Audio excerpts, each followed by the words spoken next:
También con cierta cianosis, debilidad, y ante esta situación de que el paciente continuaba con una disnea, es que decide solicitar la asistencia en el servicio de emergencias y llega a nuestro hospital. Ya cuando el paciente llega, podemos ver que llega hipotenso, incluso llegó bradicárdico, con una saturación periférica baja, y en ese momento se activa el equipo de choque cardiogénico. Como parte de los residentes en nuestro instituto, pues formamos obviamente parte de la primera línea de dicho equipo, y es así como me llaman a mí para valorar al paciente. Bajo a valorar al paciente y prácticamente llegando es que el paciente presenta una parada cardíaca, que estuvo menos de 10 minutos en urgencias, que se inician maniobras de reanimación avanzada, que cabe mencionar que también estas maniobras se llevaron a cabo con el dispositivo Lucas, que nuestra unidad cuenta, y desde ese momento el equipo de ECMO, aquí con el doctor René presente, se notificó, sin embargo no se hizo la activación. Tras 21 minutos de maniobras iniciales, el paciente tiene retorno a la circulación espontánea, sale en un ritmo sinusal, sin embargo, prácticamente a los pocos minutos desarrolla una fibrilación ventricular y presenta una segunda parada cardíaca, que se desfibrila al paciente, pero ya es en ese momento cuando se realiza la activación del código ECMO. Obviamente, ante la activación del código choque y el código ECMO, mientras el equipo está en la atención del paciente inicial, pues se están haciendo llamadas, se está discutiendo el caso, se está recabando la información necesaria para tomar a cabo la decisión de cuál es el actuar. Y bueno, la decisión de los equipos en este actuar fue llevar a la canulación venoarterial por ECMO del paciente y continuar con maniobras de reanimación por medio de ECMO. Se logra la canulación exitosa, se inicia la terapia de ECMO, y el paciente, cabe aclarar que desde ese momento, obviamente había presentado una parada, no se había administrado nada de sedación, el paciente tuvo una respuesta neurológica, movilizó las extremidades, que abrió ojos, tuvo cierta respuesta. Dentro del abordaje inicial que se hizo ahí en la sala de urgencias, se tomó una radiografía de tórax, que en la punta de flecha amarilla podemos observar pues cómo hay prácticamente una amputación de la arteria pulmonar derecha.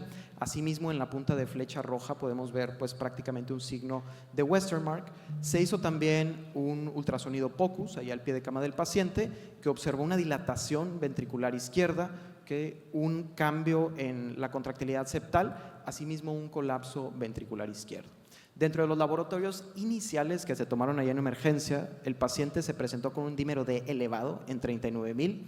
Cabe aclarar que el paciente tenía de forma inicial una troponina normal, asimismo una elevación muy discreta del BNP, prácticamente normal en 106, y eso sí, un lactato superior a 15.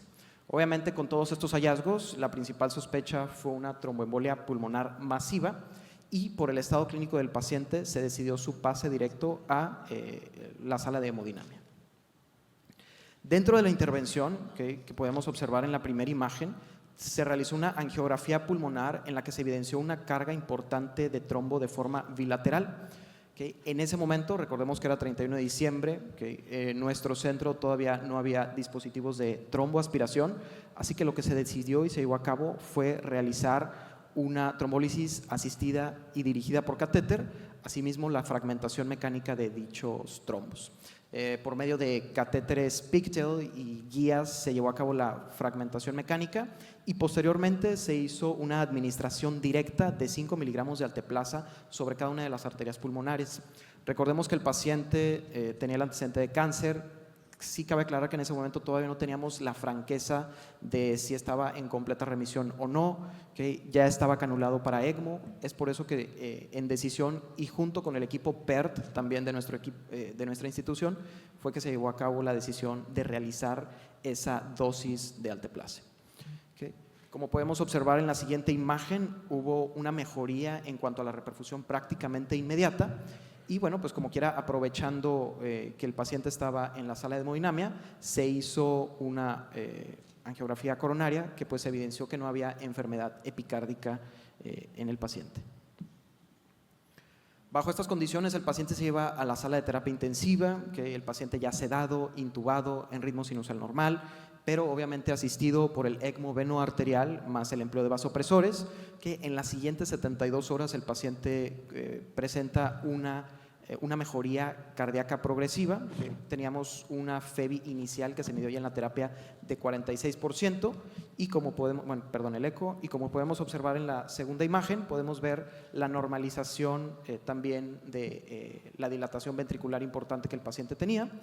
Tras 5 días en la terapia, el paciente se retira de ECMO, de forma exitosa y tras la realización de pruebas. Se hizo también en sala de hemodinamia y de nueva cuenta ahí se decidió hacer una angiografía pulmonar que continúa evidenciando la mejoría respecto a la carga de trombo. En ese momento también se hizo un cateterismo cardíaco derecho, importante, pues todavía las presiones de la arteria pulmonar seguían algo elevadas, asimismo la presión de cuña.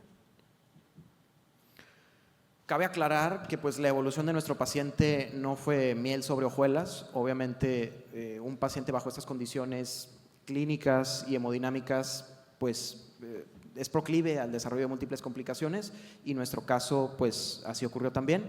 Desarrolló una lesión renal, requirió de terapia de reemplazo renal continua, iniciamos primero con prisma, posteriormente ya lo cambiamos a hemodiálisis intermitente y posteriormente tuvo una resolución.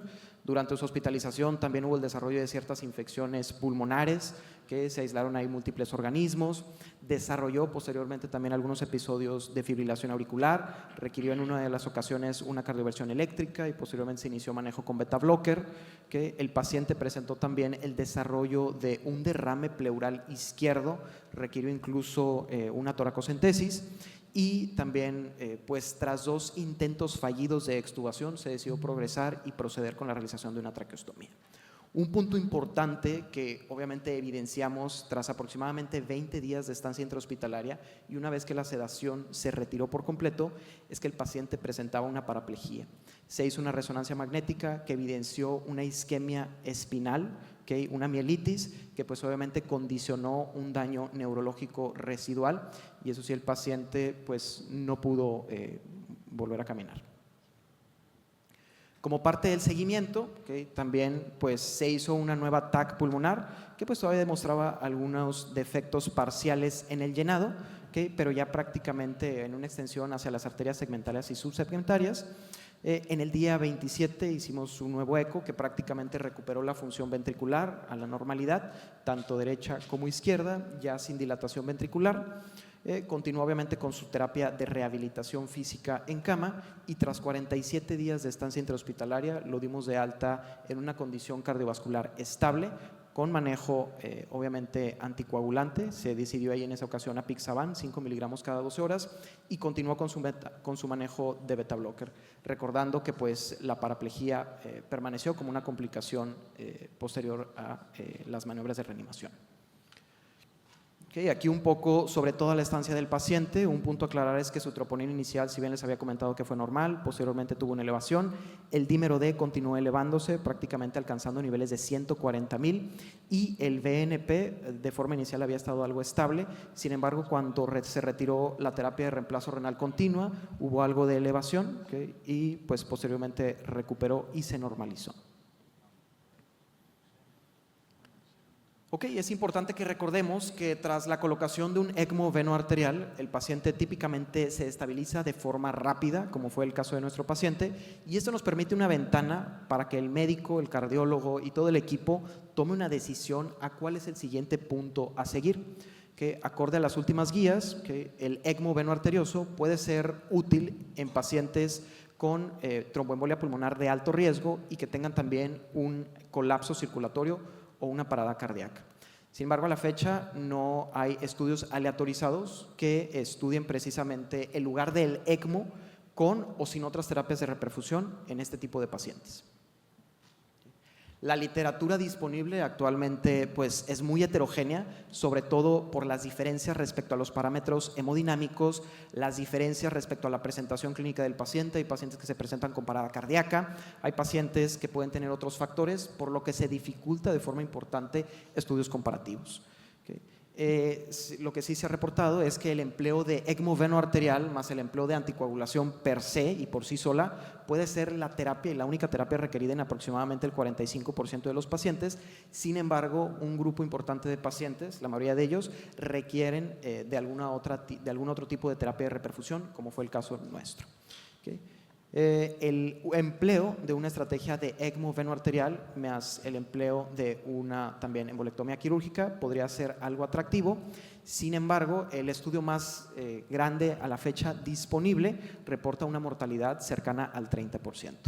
Y los datos respecto al uso de trombólisis asistida por catéter en empleo conjunto con ECMO en estos pacientes, pues la verdad es que son muy pocos los datos disponibles, por lo que es necesario pues, más estudios para evaluar la eficacia y la seguridad de esta estrategia terapéutica.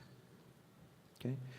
Pues como conclusión es únicamente el ECMO venoarterial más la terapia fármaco-invasiva, como en este caso, logró una respuesta exitosa en la reperfusión del paciente, que pues obviamente tuvo una parada cardíaca. El ECMO también provee la estabilidad hemodinámica y el tiempo, por lo que sirve como un puente para otras terapias de reperfusión. Y pues eso sí es importante que se tome en cuenta el riesgo de sangrado durante ECMO más trombólisis, pues obviamente el riesgo es mayor, por lo que se tiene que tomar en cuenta al momento de la decisión, que eso llevó a la decisión de utilizar una menor dosis de alteplasa en nuestro caso. A la fecha, pues continúa habiendo ahí una brecha en cuanto a la evidencia disponible, por lo que se requieren de mayor número de estudios.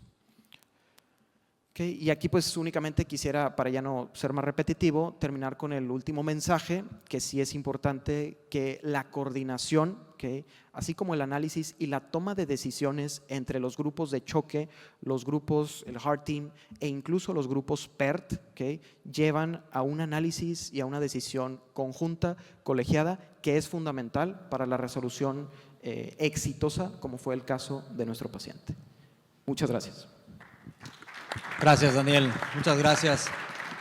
Hemos platicado con Vicente y hemos pedido que las pláticas sean en español, en el idioma nativo, obviamente los de habla en inglés, en inglés, pero para favorecer la discusión, para que por favor participen un poco más, y creo que este caso da mucho para participar. Entonces, abierto, si hay alguna pregunta. Yo nada más quisiera hacer una pregunta a Daniel, pero también a Shripal, que está aquí. ¿Qué tan efectivo es la trombolisis por pigtail versus la trombolisis por muchas horas dada por sistemas de trombolisis como son el ECOS, etcétera?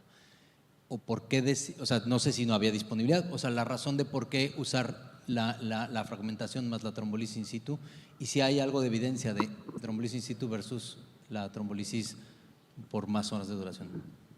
Claro, esa es excelente pregunta, doctor. Muchas gracias. Aquí el punto es que el paciente estaba obviamente en ECMO. Las cánulas ya las sabemos, los accesos fueron femorales, entonces el tamaño de la cánula, okay, el antecedente de la resolución aparente y del estado, pues aparentemente de resolución del cáncer tampoco nos era muy claro. Entonces, primordialmente estas dos decisiones fue lo que nos llevó a la toma de decisión de evitar el empleo de la infusión, como típicamente y como las guías establecen y los protocolos pues describen, y es por eso que se hizo una mecánica dirigida y posteriormente la trombólisis pues prácticamente local sobre el trombo. Se hizo un control angiográfico inmediato después de ello, y cuando se vio que había una mejoría respecto a la perfusión y a la circulación pulmonar, pues se decidió quedarnos únicamente con ese aspecto. ¿Alguna otra pregunta? ¿Algún comentario? A ver. Sí, yo quería también hacer un comentario en ese sentido. No sé si ya regresó, entiendo que ya regresó el sistema ECOS, dirigido por ultrasonido, pero hubo un desabasto aquí en México como de aproximadamente 1 año y medio, 2 años, por situaciones de COFEPRIS. Por ese motivo y ante situaciones desesperadas en el Hospital Universitario en Monterrey, el doctor Vitela, que creo que por ahí anda, sí, ¿verdad, Jorge? El doctor Vitela y el resto de los intervencionistas del hospital, en situaciones de casos que se sentían desesperados. Por ejemplo, una mujer puérpera quirúrgico, 2 días después del puerperio, en una situación de una tromboembolia masiva en choque. Entonces, pues bueno, suena como para una trombolisis dirigida por catéter, y ante la ausencia de eso, entonces se hizo el mismo protocolo poniendo catéter pigtail, un pigtail en cada una de las arterias pulmonares principales, y se dejó con 2 miligramos por hora por 12 horas en cada uno de los, con alteplase, en cada uno de los catéteres, y se resolvió. Al día siguiente estaba normal el ventrículo derecho, y entonces, en base a una situación que fue desesperada, se empezó a hacer en más pacientes en ese mismo tipo de situaciones, cirugías neurológicas, traumatismos de médula, etcétera, y funciona. Yo diría, tenemos como 12 casos, Jorge, más o menos, ¿sí? Como 12 casos, y funciona, creo yo que también como el ECOS, a una fracción de su costo. Entonces es el mismo protocolo, pero sin la vibración y también sin fragmentar. Lo que mete es el catéter, pero sin la idea de irlo a fragmentar. ¿Qué trombolítico usan? Alteplase 2 miligramos por hora en cada uno de los catéteres. Sí, en términos de lo que es la trombolitis dirigida por catéter, veo que el primer estudio más importante que se hizo en México lo hizo el doctor Sandoval en el Instituto Nacional de Cardiología. Y él hizo un estudio muy interesante porque hicieron lo que yo llamé en ese momento un abordaje fármaco invasivo, porque utilizaban el pigtail, fragmentaban con el catéter, hacían aspiración manual y infundían alteplase en ambas arterias pulmonares con excelente. Sí, no, en un solo bolo. Y la realidad es que en términos de trombolitis dirigida por catéter, cuando se ha comparado con la trombolitis dirigida por catéter y asistido por ECOS, por ejemplo en el estudio Sunset, no hubo ninguna diferencia en términos de mortalidad ni de recurrencia.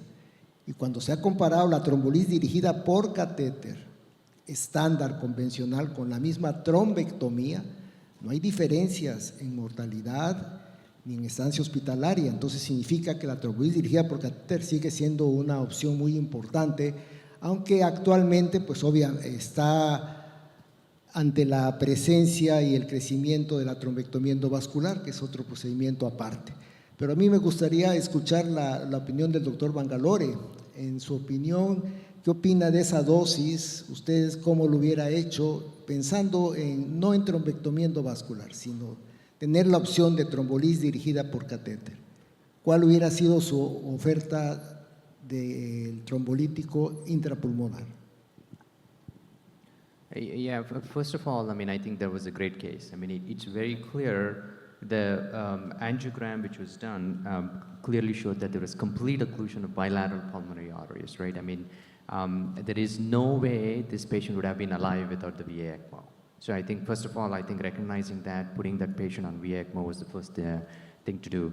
I mean, I know you asked, I mean, our strategy for all of these cases is VA ECMO, and we do mechanical thrombectomy. And what we have seen in those cases is, I mean, if it is not a CPR, prolonged CPR, most of the times with mechanical thrombectomy, you can potentially decannulate in the cath lab at the time of it, because we all know, I mean, I'm glad this is a shock symposium. You're talking about VA ECMOs outside of the PE space. I mean, the shorter the duration of VA ECMO, the better for the patient. So most of the times, you know, we do put the patient on VA ECMO, do thrombectomy, try to decannulate the same day, at least day after.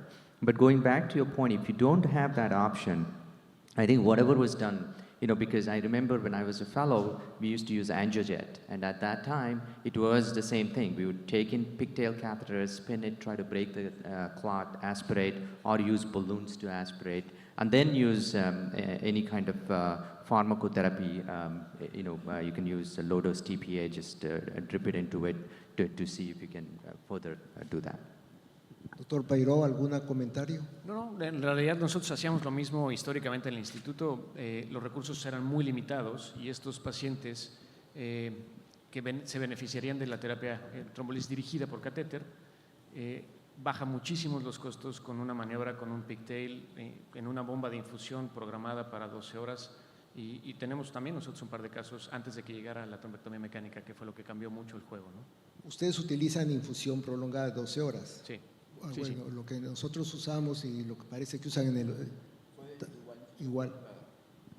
Y la gran diferencia, doctor, es que antes las aspiraciones las intentábamos hacer con 8 French, que era lo que había, arriba de 8 French, y la realidad es que lo que uno se trae con 8 French es básicamente nada en comparación a lo que ahora vemos y los casos que hemos visto con FlowTriever, ¿no? Que es una gran diferencia. Ya en el instituto es raro que, uno, trombolicemos sistémico y dos, hagamos trombolisis dirigida, por lo que ha cambiado la trombectomía mecánica, ¿no? Doctor Riquelme. No, nosotros también hemos cambiado mucho ahora con los large board, estamos haciendo muchísimo más trombectomía mecánica por lo que vemos, porque cuando son tromboembolias masivas, la verdad es que, y ahora lo veremos en las presentaciones, es abismalmente distinto, y la capacidad de recuperarse rápido el paciente. Cuando el paciente viene muy mal ya en choque o en prechoque, la capacidad de poderle quitar toda esa carga al ventrículo de forma inmediata mejora mucho el pronóstico. Y ahora en el PEERLESS sí hubo una diferencia en estancia hospitalaria incluso también. O sea, sí podemos acortar la estancia hospitalaria, sí podemos mejorar ciertos parámetros. Estoy de acuerdo que a largo plazo no cambia sobrevida, no hay datos duros a largo plazo, por lo menos a 30 días no hay diferencias, pero a corto plazo sí disminuimos estancia hospitalaria, disminuimos necesidad de estar en terapia intensiva y disminuimos la progresión del paciente a la gravedad. Entonces, hemos migrado mucho más a hacer trombectomía mecánica más que trombolisis. Aunque sí estará de acuerdo, doctor Riquelme, que ningún abordaje mecánico ha demostrado reducir la mortalidad. No, en mortalidad no hay diferencias, no, claro. No diferencia, no ha logrado reducir mortalidad, ningún estudio. ¿En cuanto, versus qué? ¿Versus trombolisis? No, versus trombolisis dirigida por catéter. Lo que pasa es que no han cambiado, no hay diferencias entre trombolisis dirigida por catéter versus trombectomía, no existe diferencia, eso sí, estoy de acuerdo. Muy bien, ¿iba usted a comentar algo, doctor Peiró? No, es que justamente eso es lo que busca, hacer un poco la fragmentación del trombo. Lo que queríamos era bajar nada más las presiones pulmonares para que el ventrículo derecho descargara un poco.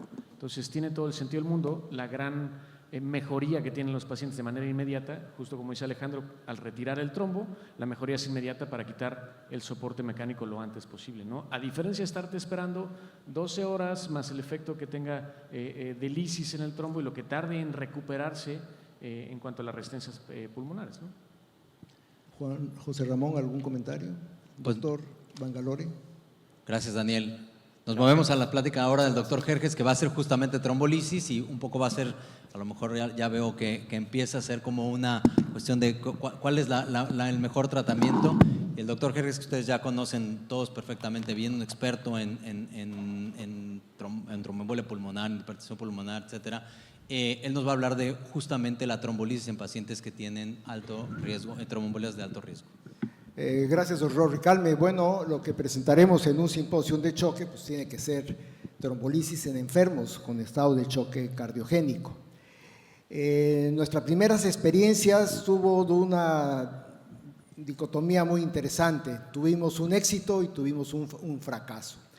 Este primer enfermo lo recibimos hace muchos años con una presión arterial de choque cardiogénico, con grave insuficiencia respiratoria, se llevó a ventilación mecánica y en ese momento decidimos utilizar la dosis de streptokinasa que se usa en infarto agudo del miocardio, además de la evaluación ecocardiográfica, observando una importante mejoría del estado de choque y una recuperación del enfermo prácticamente inmediata.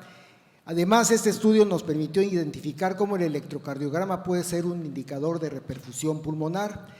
Ese electrocardiograma es el inicial en donde se observa, además de la taquicardia, una importante sobrecarga sistólica del ventrículo derecho, y este electrocardiograma es a los 30 minutos de la infusión de streptokinasa, en donde ya se observa una notable mejoría, para tener a los 60 minutos de terminar la infusión un electrocardiograma en donde se observa prácticamente desaparición de la sobrecarga sistólica del ventrículo derecho. Evidentemente nos dio muestras importantes de cómo aplicar el mismo sistema que utilizaba uno para el infarto del miocardio con elevación del ST, es decir, una trombolisis en menos de 30 minutos, aplicarla a la tromboembolia pulmonar parecía ser un elemento importante. El segundo paciente no fue un éxito, pero la diferencia con el primer enfermo es que este paciente tenía 4 horas del inicio de los síntomas y al llegar al hospital agregamos otros 90 minutos, casi 6 horas,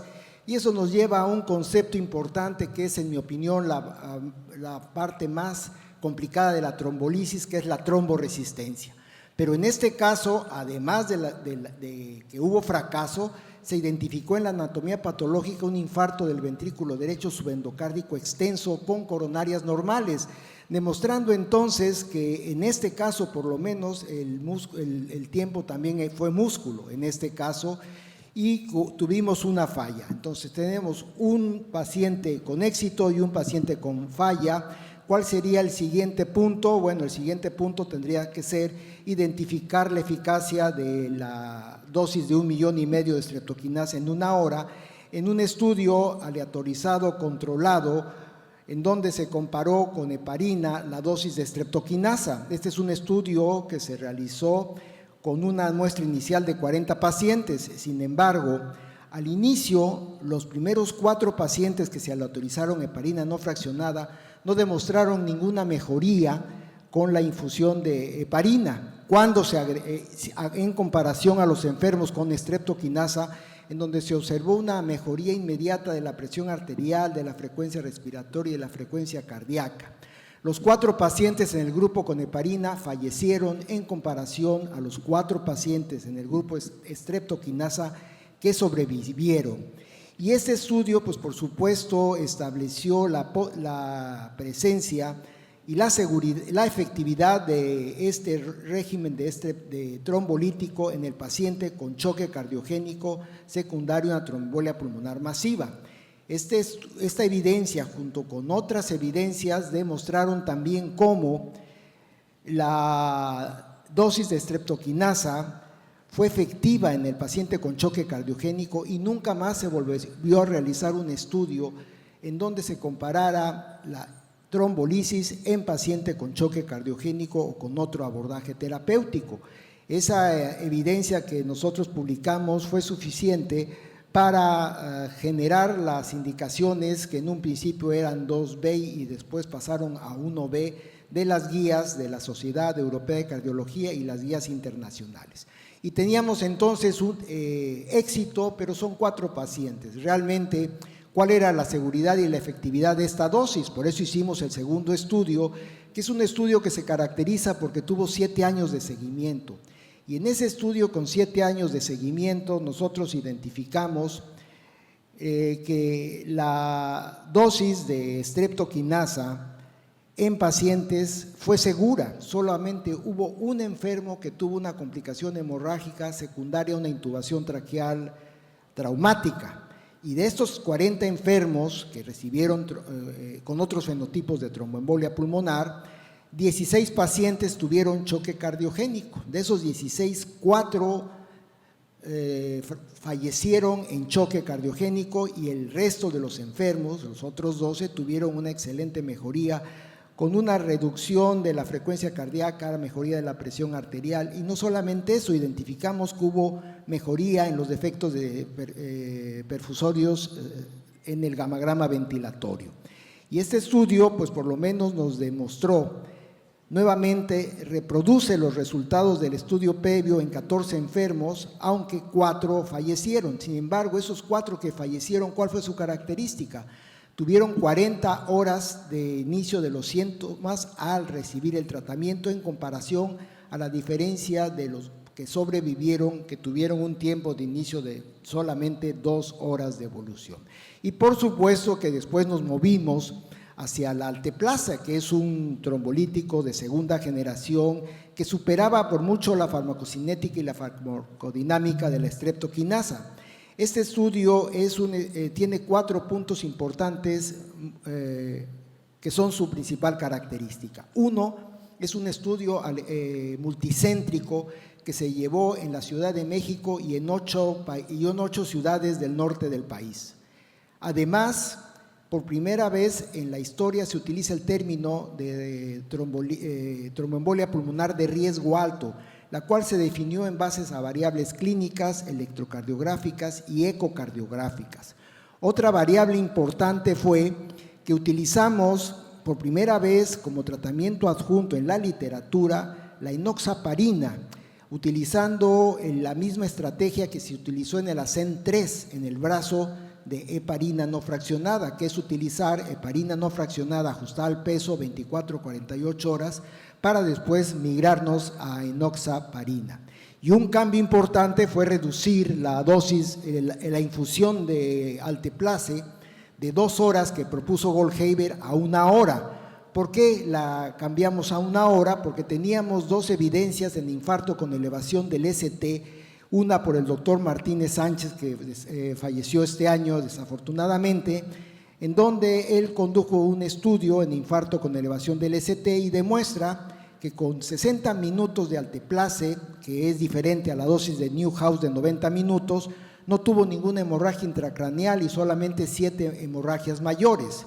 Nosotros en el Hospital 34 reproducimos esos resultados varios años después en 100 pacientes, en donde no tuvimos tampoco ninguna hemorragia intracraneal, de tal forma que estas evidencias nos permitieron utilizar alteplase en 1 hora en tromboembolia pulmonar. En este estudio, como ustedes pueden ver, tuvimos 6 pacientes con choque cardiogénico, como se observa en la tabla. Estos enfermos tuvieron una excelente respuesta, mejoró la frecuencia respiratoria, la presión arterial en el análisis pre y post trombolisis. Y por supuesto, esto nos demostró nuevamente que esta infusión acelerada también funcionaba. Aparece tecneteplase, un trombolítico de nueva generación que teóricamente inducía menos complicaciones hemorrágicas que los de primera y segunda generación, y para conocer la eficacia y seguridad hicimos este primer registro. Este primer registro incluyó en 3 años 30 enfermos. De estos 30 enfermos, 3 tenían choque cardiogénico y estos 3 enfermos recibieron tecneteplase ajustada al peso. Los 3 pacientes sobrevivieron, el choque se revirtió y una notable mejoría pre-uso de tecneteplase, post-uso de tecneteplase, con importante mejoría de sus condiciones clínicas. En este estudio, por primera vez, introducimos ya el péptido natriúrico cerebral, el dímero D, que aparece en México por el año 2009, y tuvimos una buena evolución. No hubo hemorragias intracraneales, pero a diferencia de los otros 3 estudios, en estos 3 enfermos con choque cardiogénico, los 3 tuvieron hemorragias mayores, lo cual sí demuestra que tecneteplasa tiene, a pesar de lo que dice la farmacocinética y farmacodinámica, pues sí tiene mayor tendencia a complicaciones hemorrágicas. ¿Y qué es lo que pasa en el momento actual en el Hospital Zambrano de León? Este es un registro prospectivo que inició en el 2011 y que a septiembre del 2015 tenemos 105 pacientes con tromboembolia pulmonar diagnosticada. El conocimiento de lo que pasa en la tromboembolia pulmonar en sistemas de salud privados en México es desconocido, tal forma que este primer registro nos da una clara demostración de la presentación clínica, las tendencias terapéuticas y la evolución. Como ustedes pueden observar en la diapositiva, la definición de choque cardiogénico ha ido variando. Primero solamente era la presión, después se agregó el ecocardiograma, después agregamos el péptido natriurético cerebral y después a este se agrega la troponina cardíaca de alta sensibilidad, y en los últimos años el lactato, con la interacción que hay con el equipo de choque, pues forma parte como un biomarcador importante en la definición. De estos enfermos, 13 enfermos tuvieron choque cardiogénico, y de estos 13 enfermos que tuvieron tromboembolia masiva con choque cardiogénico, 3 pacientes fueron llevados a trombolisis. Se utilizaron 3 diferentes dosis, alteplase, porque el enfermo era menor de 60 años, 100 miligramos. El enfermo tenía arriba de 60 años, pero menos de 75 años, y se utilizó la dosis segura de Sharifi, 50 miligramos. Y en un masculino de más de 75 años se utilizaron 25 miligramos. En los 3 hubo efectividad, se revirtió el estado de choque sin complicaciones hemorrágicas. El otro punto importante es qué pasa en esta población, qué pasa en el embarazo, que es donde no tenemos evidencia de nada. Ningún medicamento se ensaya en embarazo y ningún paciente embarazada va a ser ingresada en ningún estudio aleatorizado controlado. En esta revisión sistemática que hicimos recientemente, encontramos 23 pacientes que recibieron tromboembolia pulmonar y embarazo, y se observó que el trombolítico que más se utiliza es alteplase. Pero las dosis son las que a ustedes les gusten, se utilizan todas las dosis, inclusive damoteplasa se utilizó intraoperatoria en un enfermo que tuvo pues, obviamente una grave complicación hemorrágica.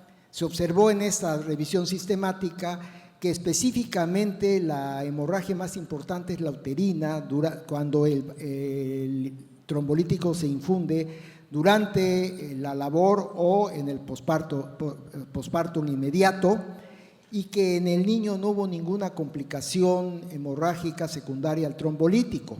Cuando analizamos qué es lo que pasa en este registro del Garfield VTE, que incluyó 10.800 enfermos, y que es el hermano del Garfield de fibrilación auricular, en 181 pacientes con embarazo solamente se trombolizaron 2 pacientes, y eso realmente nos deja sin ninguna evidencia. Entonces, ¿qué necesitamos? Pues un registro que incluya pacientes con choque cardiogénico y tratamiento avanzado, y ese es el registro que acaba de cerrar este año. Es el registro MAP que conduce el doctor Blondon en Ginebra y que está avalado por la Sociedad Internacional de Trombosis y Hemostasia. Se ingresarán pacientes que tengan choque cardiogénico definido pues, por la definición clásica basada en la presión sistólica. Y esa tabla que ustedes ven es la contribución de México a este registro. Son 5 pacientes que hemos tenido oportunidad de ver en los últimos años, todas muy jóvenes, con embarazos que están entre los 34 y las 35 semanas, todas con choque cardiogénico, y en todas se utilizó la dosis de 100 miligramos de alteplase con éxito y sin complicaciones hemorrágicas, demostrando una recuperación de la presión arterial. De tal suerte que en el momento actual y dentro del escenario del tratamiento avanzado, la trombolisis farmacológica con trombolíticos de primera, segunda y tercera generación siguen siendo un elemento importante en el tratamiento. Es importante mencionar que cada trombolisis es diferente y que hacer esta trombolisis es un arte. Por supuesto, el enfermo debe estar bien seleccionado y obviamente tenemos que tener la capacidad de generar una trombolisis rápida como en el infarto agudo del miocardio. Y es un hecho que no podemos utilizar la misma dosis para todos. Alteplase es la recomendada, 100 miligramos menos de 60 años, entre 60 y 75 años, 50 miligramos, y más de 75, 25 miligramos es una excelente opción, en donde con el doctor Quintanilla demostramos la seguridad y efectividad en una serie de pacientes mayores de 75 años sin complicaciones hemorrágicas, y por supuesto realizar un abordaje rápido e inmediato, como se hace en el infarto agudo del miocardio, como se hace en el choque cardiogénico, y eso puede, por supuesto, dar una mejor evolución en un paciente bien seleccionado. Muchas gracias por su atención. Ahora sigue el doctor Ricalde, que ya les he comentado que él es el director del CITIC, y él nos va a presentar el tratamiento avanzado específicamente enfocado en tratamiento mecánico. Doctor Ricalde, muchas gracias por estar y esperamos oír con atención su presentación. Gracias, doctor Jerjes. Vamos a hablar ahora de dispositivos. Ya venimos de trombolisis y ahora vamos a hablar de intervencionismo para la tromboembolia pulmonar, y me han asignado el what and when, y yo cambié un poquitito esto por why, when and how. Y creo que eso nos va a quedar un poquitito más claro. Perdón que haya tomado ese atrevimiento, Vicente, por cambiarlo. Entonces, primero, ¿por qué? ¿Por qué necesitamos intervencionismo a través de catéter? Primero, porque tenemos que reducir el riesgo de sangrado. Sabemos perfectamente bien que la trombolisis es efectiva, pero también sabemos que aumenta el riesgo de sangrado. Entonces necesitamos una terapia para ciertos pacientes que sea mejor. La otra es que no todos los pacientes que tienen tromboembolia pulmonar les va igual. Hay un grupo de pacientes que tienen un riesgo alto de mortalidad y para esos pacientes tenemos que ofrecer algo más de lo que tenemos, un abordaje distinto al que tenemos el día de hoy.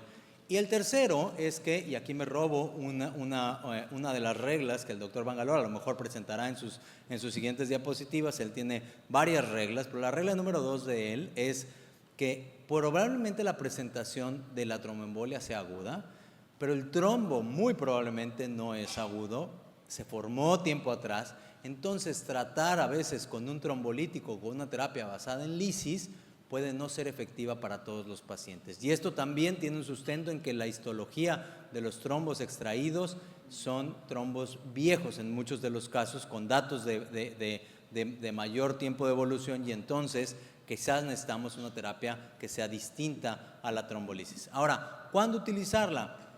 Porque ahorita hablaba muy bien el doctor Jerjes y hacía mucha puntualidad de la rapidez con la que tenemos que atender al paciente. Y esto es algo importante. Si decimos, bueno, el trombo es viejo, ¿por qué tengo que correr? Esto para la tromboembolia no lo teníamos o no lo tenemos en nuestra cabeza así. Lo teníamos muy claro para el infarto, para los eventos vasculares cerebrales, pero para la tromboembolia pulmonar no tenemos como esta, vamos a correr, vamos a atender rápido a este paciente. Entonces, saber si eso impacta o no es muy importante. Primero decir cuándo está indicada. Desafortunadamente las guías van a tener que ser actualizadas, porque las guías nos dicen que para el paciente de alto riesgo es para aquel que tiene una falla al tratamiento con trombolisis, o bien para aquel que tuviera una completa contraindicación para la trombolisis. Para eso, para riesgo alto, y para el riesgo intermedio solamente cuando tenemos una falla a la trombolisis. Y un artículo publicado, ya decía yo que hablar y esté sentado aquí uno de los, el que conduce todo el grupo de estas investigaciones en torno a la terapia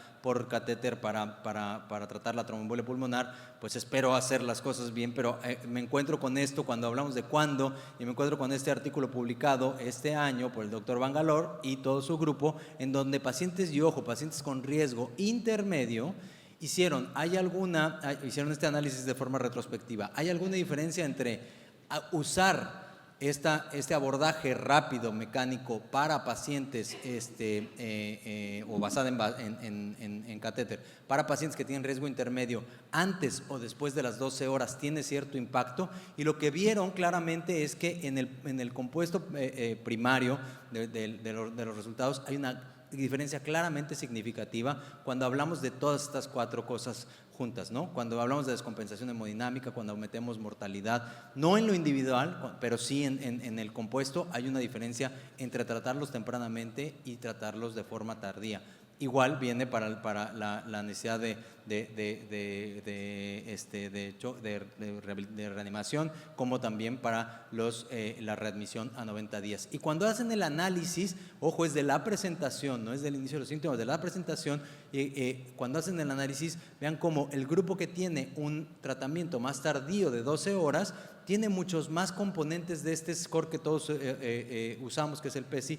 Tiene muchos más componentes, es decir, se van elevando más enzimas, como ya veíamos en el caso inicial, que rápidamente lo atendieron aún con troponinas negativas, porque no hay que esperar, hay que hacer un análisis clínico exhaustivo y hay que hacer un análisis integral de todo. Pero si vemos, después de 12 horas hay más falla ventricular derecha, hay más elevación de todos los componentes de este PESI con respecto a los pacientes, y esto habla de que el paciente está más grave. Y la otra es ¿cómo lo vamos a hacer? ¿Hay alguna diferencia entre los dispositivos? Ya empezábamos un poquito a platicar después del caso clínico presentado. Y hoy tenemos 2 grandes, desde el punto de vista de catéteres, tenemos 2 grandes formas de tratamiento. Uno es la trombolisis dirigida por catéter y otro es la trombectomía mecánica.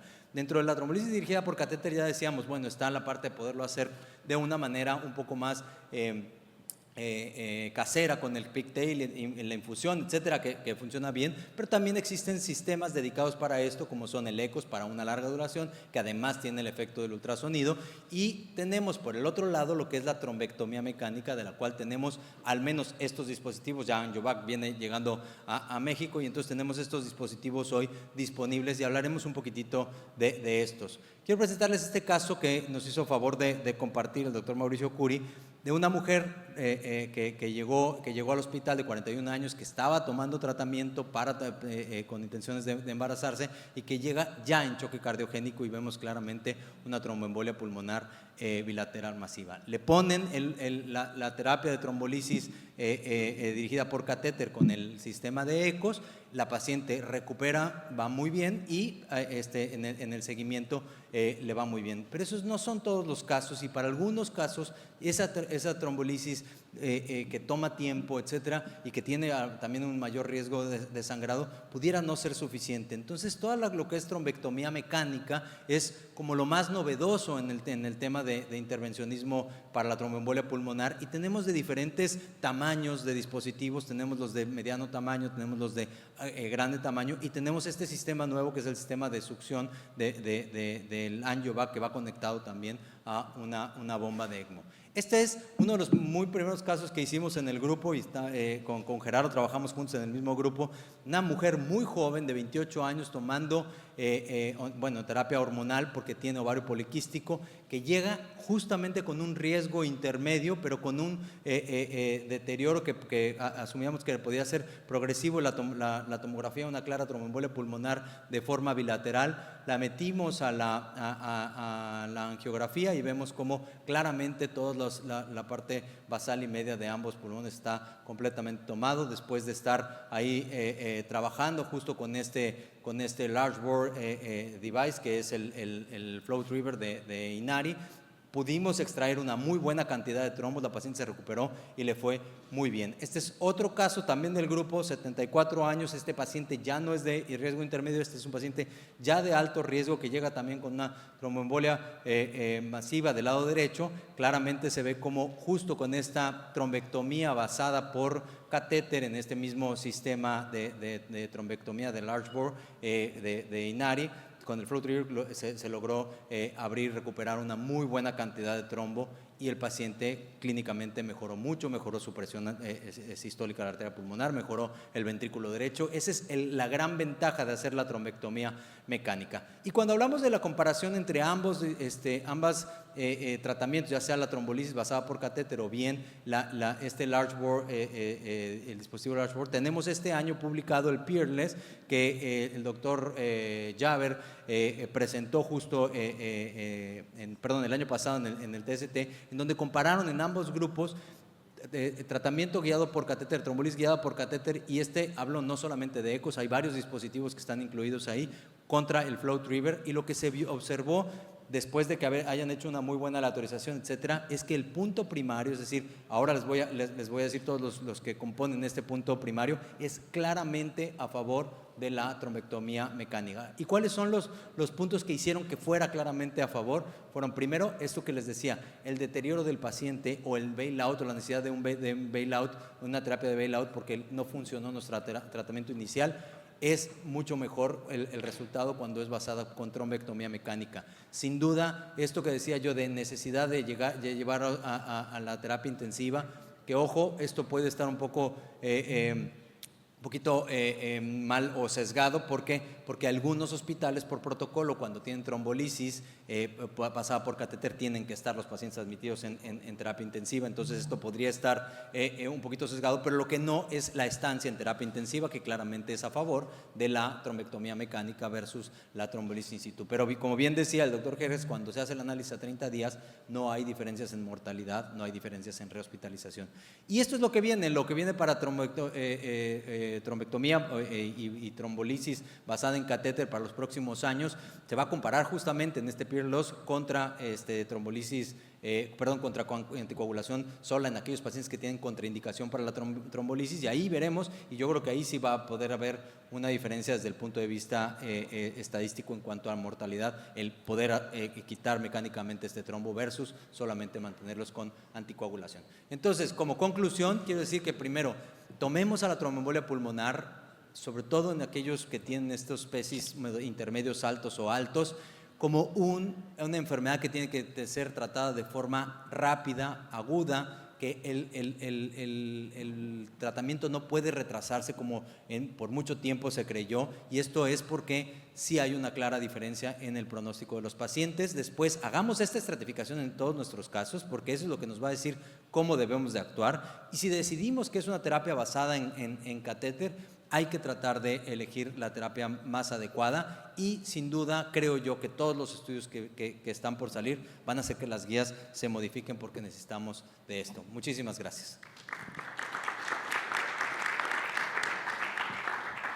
Y rápidamente para presentar, ya les decía, creo que todos ustedes conocen, ha venido muchas veces ya a México en los últimos meses y en los últimos 2-3 años. El doctor Sripal Bangalore ha participado en muchos estudios de tromboembolismo pulmonar, es autor de muchos de ellos y de los registros, etcétera. Nos va a hablar de eso, que es justamente este paciente que tenemos que identificar, que es el paciente con tromboembolia pulmonar, pero con un choque normotensivo. Ese es el que más se nos puede ir y ese es el que más beneficio puede tener si lo atendemos rápidamente. Sripal, thank you very much for being here once again in Mexico. Not in Mexico City, but now in Cancun. It's much better than being in Mexico City, right? Thank you very much, and it's great to be here. Given that this is a shock symposium, let's talk about normotensive shock in patients with acute PE. First of all, I thought we'll start with a quick case and we'll dive into the concept of normotensive shock. So this is a 45-year-old female who has a history of asthma, and she presented as an out-of-hospital cardiac arrest. She was in her bed, couldn't breathe. Her boyfriend called EMS. She was in cardiac arrest, so the EMS got to her house, resuscitated, brought her to the hospital. And at that point of time, day one, she had a CTPE, did not have PE, and it was asthma exacerbation. She got better very quickly, and so after a day, she was extubated, did well. But she was in the hospital for many days for a steroid taper, and suddenly day 11, she became very short of breath, she was tachycardic, and these were her vitals. So her heart rate is very fast, so she's around 148 beats per minute. Blood pressure is stable, 130 over 80. She's breathing a bit hard, and her saturations are around 93% on room air.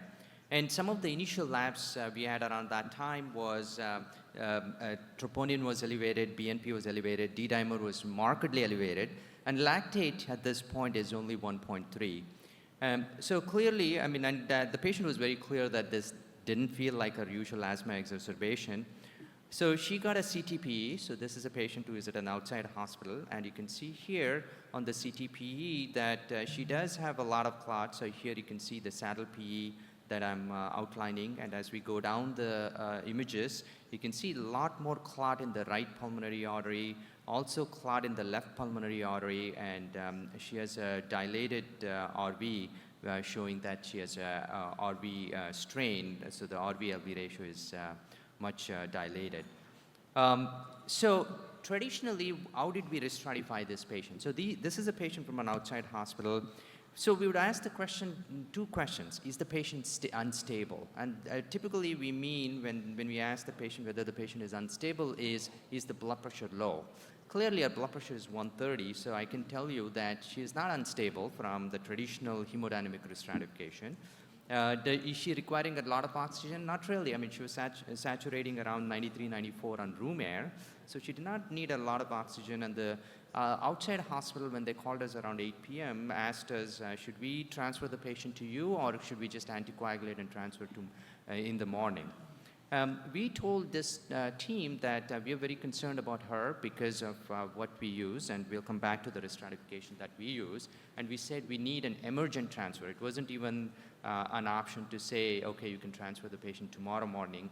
We saw this data, our PER team saw this data. We'll talk about PER team in the afternoon session. But just this pure, the data that I just presented, we looked at this and said, we need this patient emergently to our ICU within the next hour.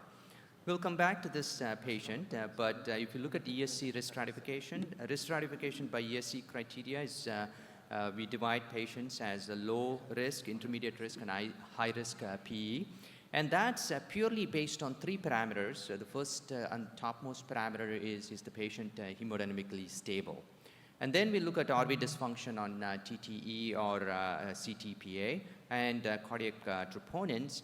And ESC, as you heard from Dr. Ricalde's talk, we can risk-stratify the patients as low-risk PE with patients who have no RV dysfunction and no abnormal biomarkers.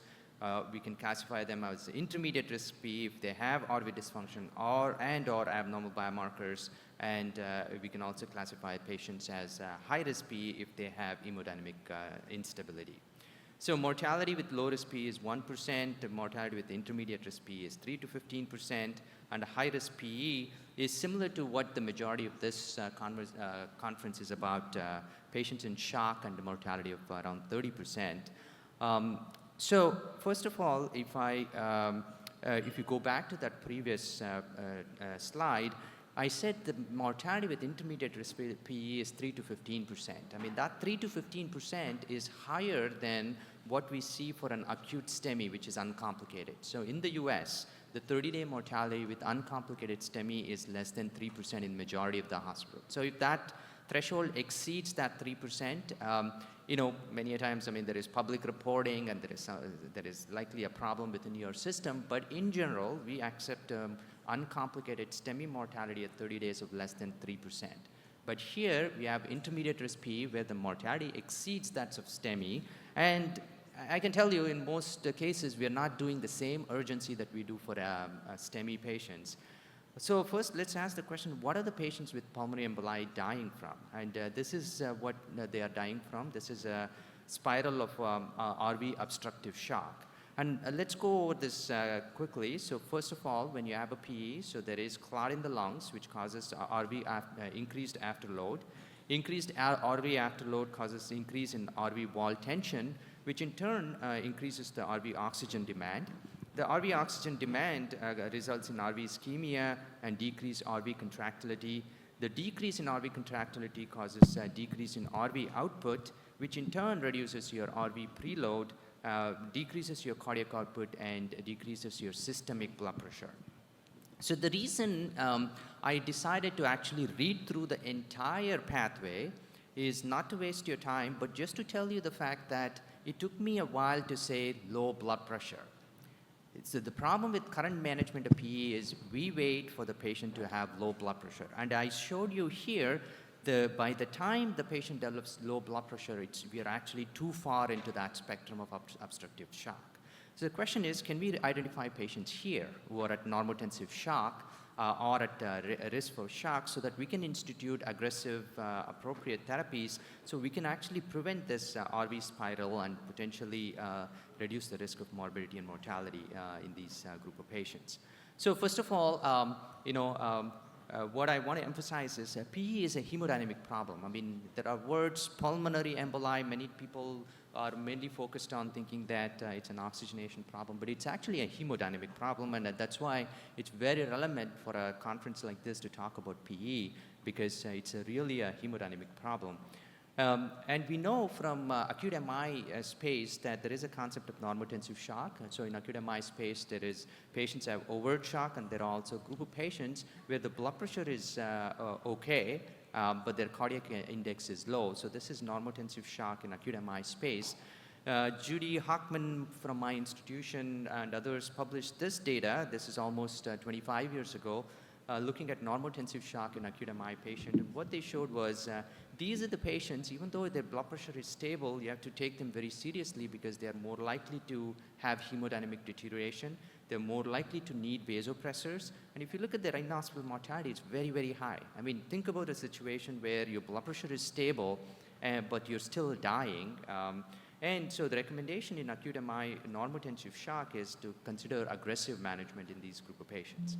What we showed was, if you look at intermediate risk PE, by definition, all of these are hemodynamically stable. In this analysis from FLASH registry, we showed that 1 in 3 patients, even though their blood pressure is stable, if you measure the cardiac index, it's low, less than 2.2 cardiac index. And so 1 in 3 patients are in normotensive shock. And we derived a score called the Composite Pulmonary Embolism Shock Score. And the components that go into this shock score are how much clot do you have in your lungs? Do you have a central clot? Is that clot causing a strain on your right side of your heart? And the strain on the right side is measured by 3 parameters: elevated troponin, elevated BMP, moderate or severely reduced RV function. The third question you ask is there something that can make the situation worse? In other words, do you have additional clot like residual DVT that can break off and make the situation worse? And lastly, you ask the question, is the patient currently compensating by being tachycardic? And what we showed is there are 6 parameters, 1 point for each, and the more number of points you have, the higher the prevalence of normotensive shock. To the extent that if you have a CPET score of 6, 58% prevalence of normotensive shock. In another study, we showed close to 100%, so you're very, very likely to be in normotensive shock. Not only that, what we showed in a subsequent paper was after we published the first paper, people asked us, how do you know normotensive shock is bad in PE space? We looked at a group of patients who were treated with anticoagulation alone. We then applied the score, and we showed that the higher the score, higher is your risk of everything bad happening within the hospitalization, including increased risk of mortality, hemodynamic deterioration, and resuscitated cardiac arrest.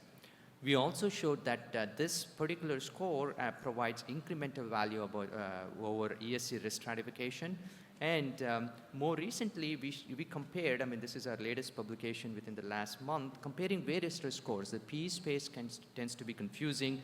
So this is our CPET score, 6 parameters, very simple. It's all PE specific. Then we have the SPSE score, we have the BOVA score, you have the new score. We said, you know, there are so many scores, which is better, and this is our results. First of all, CPES is the only hemodynamic and PE-specific risk score. And when we compared the score for both for a composite clinical outcome and PE-related mortality, the best predictive index was by the CPES score.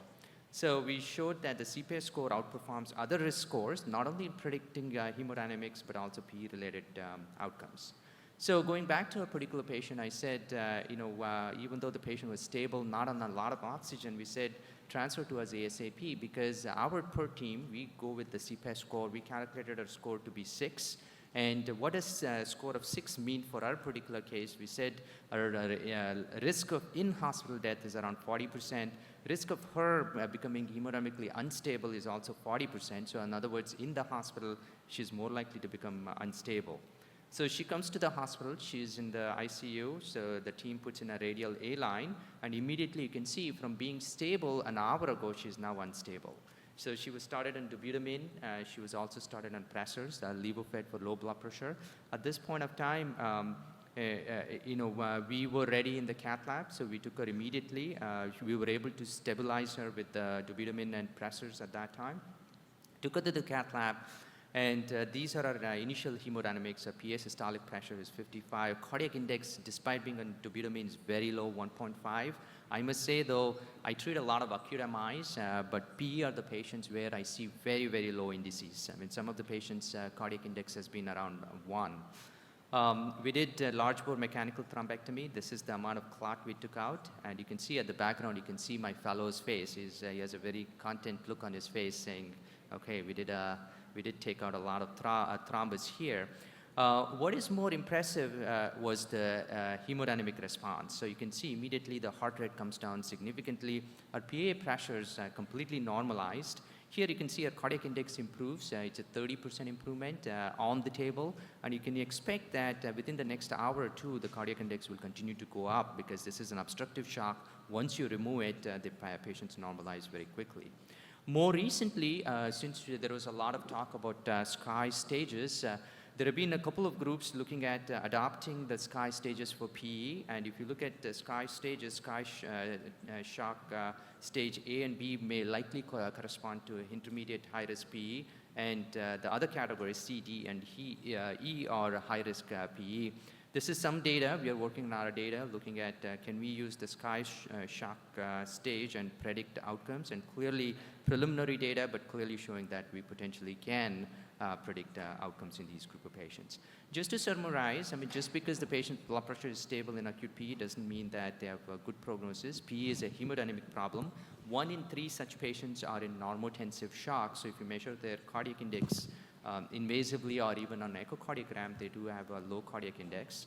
CPES is the only hemodynamic and PE-specific risk scores. It predicts normotensive shock and in-hospital outcomes. It outperforms other scores in predicting PE-related outcomes. And potentially we can integrate this into clinical practice to enhance patient selection. I can tell you now for our PERT team, back in the day when we first started the PERT team, in pulmonologists and cardiologists, we would discuss, debate each case for a while. And nowadays, it's very simple. Everybody calculates. We are all on the same page. We calculate one score, and this kind of leads our discussion on what to do for the patients. Thank you for your attention. Thank you, Dr. Bangalore. We have just 5 minutes for discussion, so I would like to know if the panelists have some questions, thoughts. Sí. Gracias, Ale. That was terrific. Quería preguntarte una cosa. Hablábamos del caso que nos trajeron en un claro choque cardiogénico y ya lo tienes conectado a un ECMO VA. ¿Preferirías utilizar flow trigger o mechanical thrombectomy en ese caso o irías por angiovac? In the case that we saw at the beginning, if you're on ECMO, already on ECMO, would you go for a flow trigger or angiovac? Oh, it's a great question. The first case, I would do exactly what was done. Via ECMO, immediately to cath lab, I'll do large bore mechanical thrombectomy. So the problem with the angiovac, you can use angiovac. The problem is you need a parallel circuit. So instead of using a parallel circuit, it's better just to go with the large bore mechanical thrombectomy. So I'll be using flow trigger for that patient. Yeah. Doctor Aspiri, ¿algún comentario? Pues yo creo que han sido unas charlas muy ilustrativas de los tres ponentes y me parece que el tema es muy importante. Casi no se tocó la creación de un PERT, pero creo que también deberíamos de tenerla dentro de este simposio, la idea de hacer un equipo de respuesta rápida. Y a lo mejor yo le preguntaría al doctor Bangalore cómo hicieron su equipo de respuesta rápida, porque es multidisciplinario y a veces es complejo, es más fácil juntar un equipo de cardiólogos intervencionistas para un infarto que hacer un PERT. ¿Cómo lo hacen ustedes? Yeah, so when we first started, we started small, but it was PE was mainly taken care of by pulmonologists, and then critical care cardiologists got involved. There is more and more emerging data. I'll share some of them later today in terms of PERT team. So our PERT team actually includes pulmonary critical care cardiologists, interventional cardiologists. We add on vascular surgeons and cardiac surgeons if needed. But we get activated for anything which is intermediate risk PE or higher. So just like STEMI activation, we all get on a call, or it's a text message. We include all of their patients' data, quick brief discussion, and this has been very, very helpful, I can tell you, because many a times, initially when we started, the pulmonary guys will be looking at it from an oxygenation perspective, and we are looking at it and saying, I don't like that RV. The RV is struggling. And now, we can learn from, we speak kind of each other's language. The pulmonology guys also now will be looking at the RV. And so it's been a very nice collaborative effort, and I must say, though, that the PERT team is very, very helpful. It not only in acute risk stratification and management, but also for longer-term management. Sí, en México el primer PERT se estableció en el 2019 en el Hospital Zambrano en León y en el 2025 se hizo una enmienda porque ahora se integraron el equipo de choque y el equipo de ECMO. Entonces se tiene que tener una estrategia para activar los tres dependiendo del fenotipo de la tromboembolia pulmonar. Y en el PERT de nosotros pues solo somos cardiólogos, nada más. Solamente cardiólogos. Yo creo que ese es precisamente uno de los temas. Necesitas especialista en imagen, o sea, quién te va a interpretar y quién te va a hacer el angiotac. Que bueno, en este caso ustedes tienen Erasmo, pero no en todos lados hay un Erasmo, ¿verdad? Que es todólogo. También necesitas un neumólogo intensivista, al menos en el… Bueno, también no todos lados tienen un Jerjes, ¿verdad? Todólogo. Entonces, sí son equipos multidisciplinarios que creo yo que es más complejo de juntar, pero bueno, al final se tienen que conciliar los egos y alinearse para poderse arreglar. Doctor Riquelme. Sí, yo no, creo que estamos- yo creo que lo que está diciendo doctor Aspiri es muy importante. O sea, hay que hacer grupo, hay que pensar que la tromboembolia pulmonar es una enfermedad que te puede llevar al choque y te puede llevar a la muerte, que tenemos que atender muy rápido al paciente. Creo que son los mensajes que hay que dejar claro, que tenemos que estratificar muy bien al paciente, tenemos que usar los scores que hoy tenemos a la mano para saber qué paciente va a tener un peor pronóstico agudo, para actuar más rápido, para hacer esta rápida estrategia de decisión y tener una atención muy rápida del paciente y poder ofrecerle una perspectiva distinta. Y creo que eso es lo que hoy tenemos que cambiar nuestra visión a como veíamos la tromboembolia pulmonar antes, ¿no? Fíjate, yo nada más quería comentar una cosa porque suena muy interesante. En el instituto, la segunda causa de solicitud de una tomografía de tórax en urgencias es por sospecha de tromboembolia pulmonar. Entonces, es tan frecuente que la forma en la que nosotros lo planteamos es, si la sospecha es tromboembolia pulmonar y el radiólogo observa una tromboembolia pulmonar y mide BD, BI y es más de 2:1, entonces se activa desde radiología este sistema para que llegue ya el equipo PERT. Entonces, creo que esa es la forma en la que brincas algunos de los pasos de evaluación. Rápidamente esto identifica pacientes en la etapa temprana de disfunción ventricular y a partir de ahí ya trabaja todo el equipo, ¿no? Bueno, pues creo que daríamos por terminado esto. El último mensaje sería que en la tromboembolia pulmonar, con muchas enfermedades cardiovasculares, lo más rápido es mejor. Lo más rápido es mejor.